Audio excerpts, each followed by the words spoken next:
A routine traffic stop turns brutal for a pregnant woman, but when the officer learns her father's identity, everything changes. Power, justice, and a shocking revelation await. Rose was having a long day at 7 months pregnant. Her feet were swollen, her back ached, and all she wanted to do was get home, kick off her shoes, and rest. The afternoon sun was setting, casting an orange glow over the quiet streets. As she drove through her neighborhood, she could feel the baby moving inside her, and it made her smile a little. Despite how tired she felt, suddenly flashing lights appeared in her rearview mirror. The loud wail of a siren pierced the peaceful evening air. Her heart skipped a beat. Rose hadn't been speeding. She hadn't broken any traffic law, so why was she being pulled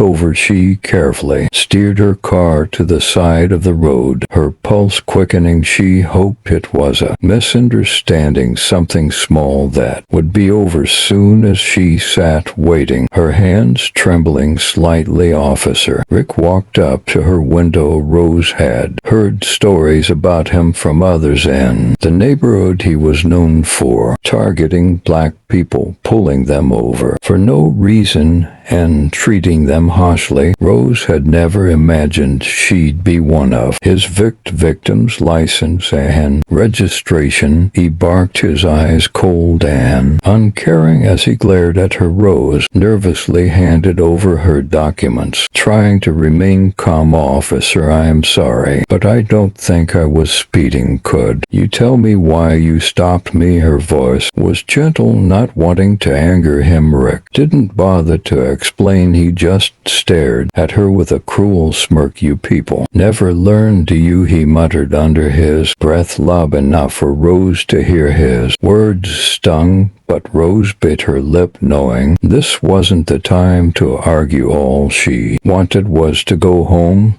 to be safe. Step out of the car, he ordered. Rose's stomach clenched with fear. Officer, please, I am pregnant, she said, resting her hand protectively on her belly. I don't feel well. Can't I just go home? But Officer Rick had no intention of letting her off that easily. Out of the car, he yelled, his patience gone. Tears welled up in Rose's eyes. She slowly unbuckled her seat belt, the weight of her pregnancy making it hard for her to move quickly. As she struggled to step out, Rick grew more impatient. He grabbed her arm roughly and yanked her out of the car. Rose gasped in pain, her body already sensitive from the pregnancy. Without warning, he shoved her against the side of her car, her hands instinctively moved to protect her belly, but it was too late. Rick's fist connected with her side. The blow, strong and violent, pain exploded through Rose's body. She crumpled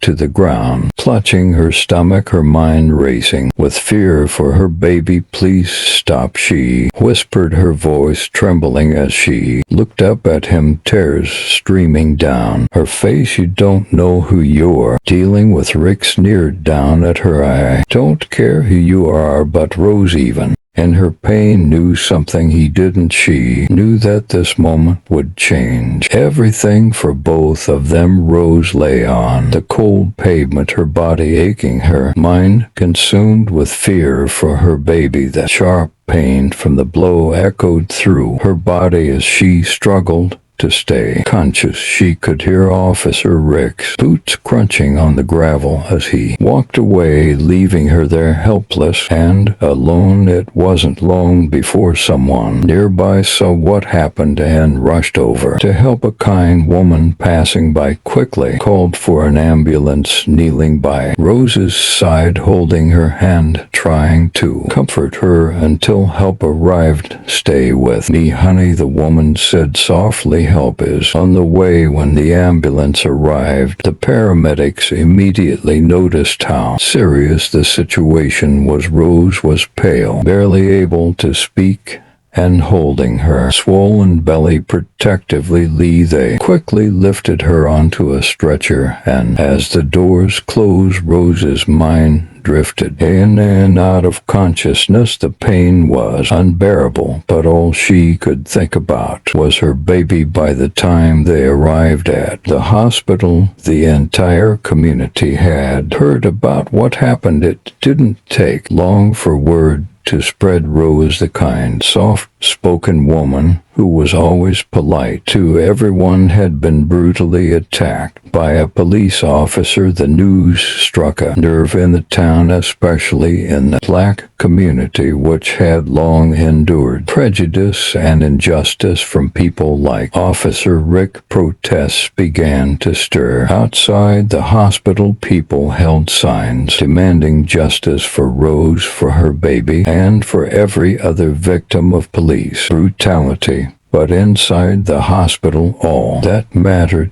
to Rose's family was her survival. Her mother, Sarah, paced the waiting room, her heart pounding with worrying. Rose's sister, Tina, asked quietly, holding her breath with each passing second. Then Donald arrived. Donald was Rose's father, a tall man with broad shoulders and a stern face that rarely showed emotion, but this time there was something different in his eyes, a deep, burning anger mixed with fear for his daughter. He was known for being strict and controlled, but anyone who knew him could sense that this was different. He walked with authority as he approached the hospital staff, demanding answers about his daughter's condition. Donald wasn't just any man, he was the police commissioner of the city, a man with tremendous power and influence. He had, in her pain, knew something he didn't. She knew that this moment would change everything for both of them. Rose lay on the cold pavement, her body aching, her mind consumed with fear for her baby. The sharp pain from the blow echoed through her body as she struggled to stay conscious. She could hear Officer Rick's boots crunching on the gravel as he walked away, leaving her there helpless and alone. It wasn't long before someone nearby saw what happened and rushed over to help. A kind woman passing by quickly called for an ambulance. Kneeling by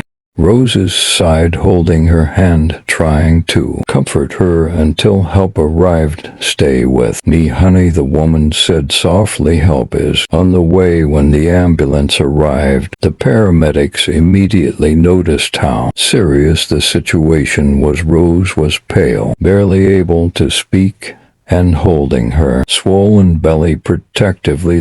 They quickly lifted her onto a stretcher, and as the doors closed, Rose's mind drifted in and out of consciousness. The pain was unbearable, but all she could think about was her baby. By the time they arrived at the hospital, the entire community had heard about what happened. It didn't take long for word to spread. Rose, the kind, soft-spoken woman who was always polite to everyone, had been brutally attacked by a police officer. The news struck a nerve in the town, especially in the black community, which had long endured prejudice and injustice from people like Officer Rick. Protests began to stir. Outside the hospital, people held signs demanding justice for Rose, for her baby, and for every other victim of police brutality. But inside the hospital, all that mattered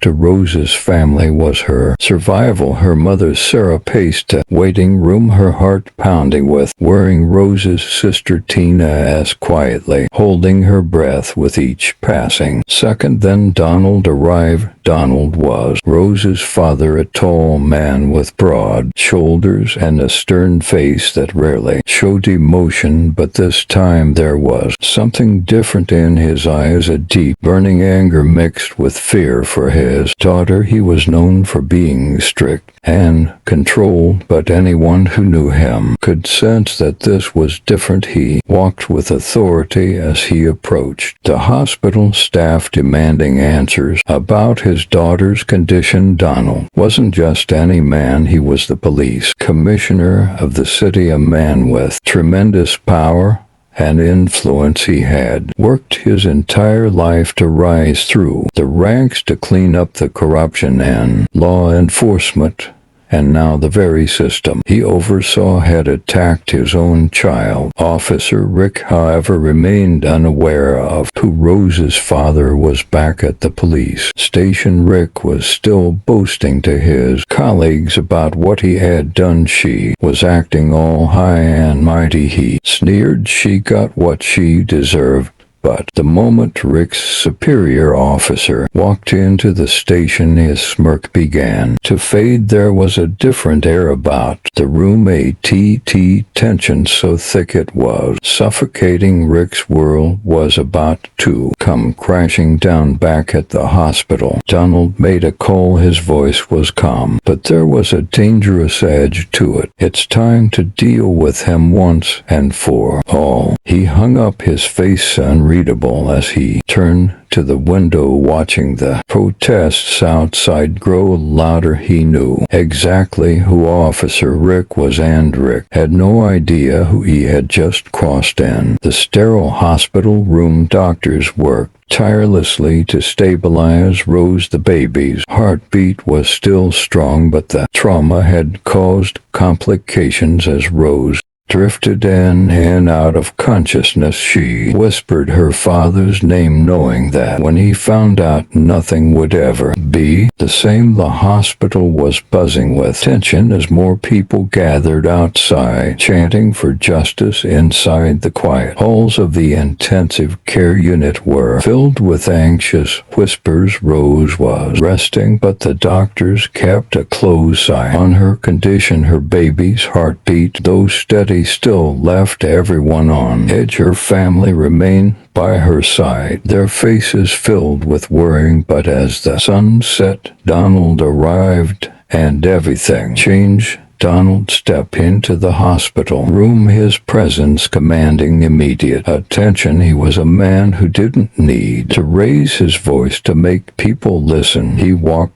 toward his daughter's bed, gently placing his large hand on her fragile one. His expression softened as he looked at Rose, but underneath there was a storm brewing. As he stood by her side, memories of his little girl flashed through his mind. Rose's first steps, her graduation, how proud he was when she announced she was going to be a mother. But now, seeing her lying in a hospital bed, hurt and vulnerable, anger swelled inside him. Donald had spent his life protecting people, enforcing the law, yet the very system he trusted had failed. His own child. Suddenly, one of Donald's deputies entered the room. Sir, Officer Rick is still unaware of the situation, the deputy said quietly. He doesn't know who Rose is. Donald's jaw tightened. He nodded, his mind racing with thoughts of what he needed to do. The officer who had brutalized his daughter had no idea the storm that was about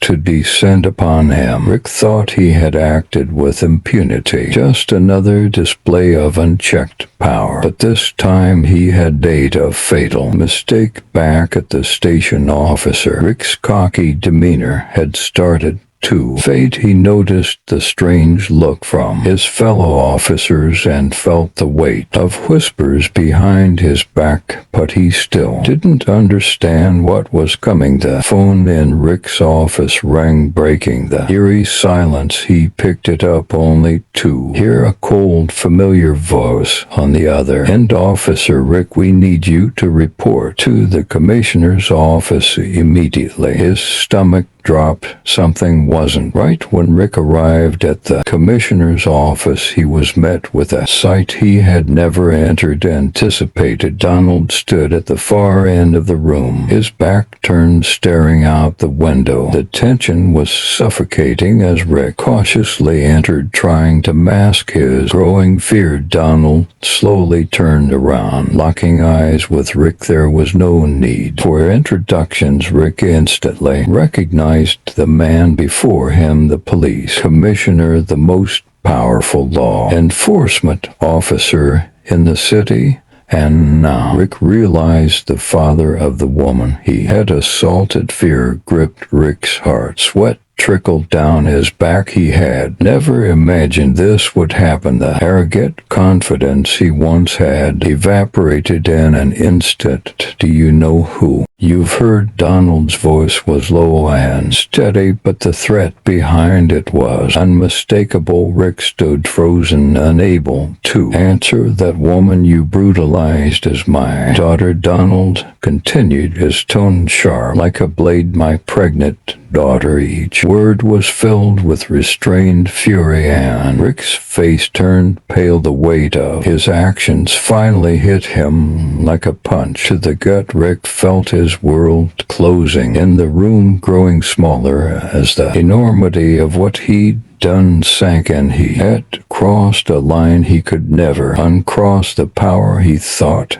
he had was meaningless now. Donald took a step closer, towering over Rick. You've made a grave mistake, officer, one you'll know never forget. Rick stammered, trying to find words, but none came. The man standing before him wasn't just any father seeking revenge. He was the very man who held Rick's fate in his hands. And now Rick knew his career, his life as he knew it, was hanging by a thread. Donald's glare bore into Rick. You will face the consequences for what you did to my daughter, but the punishment I have in mind won't be what you expect. Rick fear deepened. What did Donald mean? What could be worse than losing everything? The air in the room thickened as Donald's final words lingered. Real power isn't in destruction, Rick, it's in making you live with what you've done, officer. Rick stood trembling in front of Donald, the police commissioner, unable to speak. The weight of his actions crushed him. Every ounce of bravado he once had disappeared, replaced by overwhelming fear and shame. He knew his life was about to change forever, but he had no idea how. Donald took a deep breath, his eyes never leaving Rick's. He could see the terror in the man's face, but his anger remained controlled.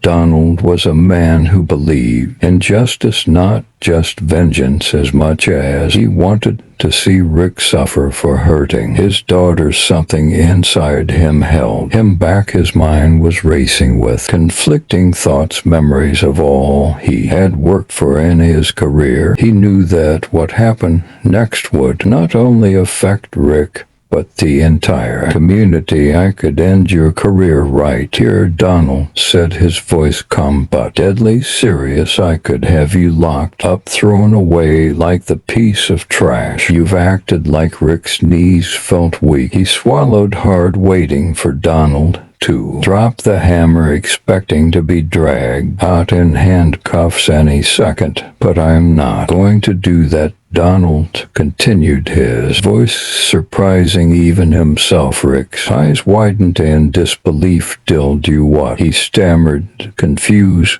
Donald stared at him, and blinking. "No, I'm going to do something worse. I'm going to make you face the people you've hurt." Rick didn't understand at first what could be worse than being arrested or losing his job, but Donald's plan was far more profound and far more punishing than anything Rick could have imagined. "You're going to stand in front of the entire community," Donald said, stepping closer. "You're going to look every person you've wronged in the eye, and you're going to confess. You're going to own up to everything you've done, the hatred, the violence, the lies, and you're going to ask for their forgiveness." Rick felt his stomach churn. The idea of standing in front of the people he had spent years mistreating, admitting his faults, terrified him more than prison ever could. "You'll be judged by the people whose lives you've tried to break," Donald continued, "and if they decide to forgive you, maybe, just maybe, you'll have a chance to change." Rick's face turned pale. He had never experienced true accountability, not like this. He had always gotten away with his actions, hiding behind his badge, but Now, he would have to face real justice, the justice of a community he had long oppressed. The thought of standing before them vulnerable, able, and exposed filled him with dread. The next day the city hall was packed. The word had spread, and the entire community had gathered to witness what was about to happen. Rose, still recovering in the hospital, had given her blessing for the event to take place. She was stronger than anyone knew, and while her body still ached, her spirit remained unbroken. Donald stood at the front, his presence alone silencing the crowd. He motioned for Rick to step forward. The once arrogant officer looked like a shadow of his former self, his eyes downcast, his face filled with shame. He took a deep breath as Donald handed him the microphone. For the first time in his life, Rick spoke from a place of true remorse. His voice was shaky as he admitted the hatred that had driven him, the cruelty he had inflicted on innocent people. Tears streamed down his face as he looked at the faces in the crowd, faces of people he had harassed, bullied, and hurt. He could barely meet their eyes. "I'm sorry," Rick choked out, his voice cracking. "I don't expect forgiveness, but I know I need to ask for it." The room was silent. Then one by one members of the community began to speak. Some shouted in anger, voicing years of pent-up frustration and pain. Others spoke quietly, acknowledging the bravery it took. As Rick stood before the community, trembling with guilt, Rosie's voice echoed through the room. "I forgive you," she said, her strength overwhelming. In that moment, Rick realized the true weight of his actions. Not prison, but living with the guilt was his punishment. Real justice came not from revenge, but for the courage to face the truth. If you were moved by Rosie's story and the powerful journey of justice, make sure to hit that like button and subscribe for more gripping tales. Don't forget to share your thoughts in the comments below.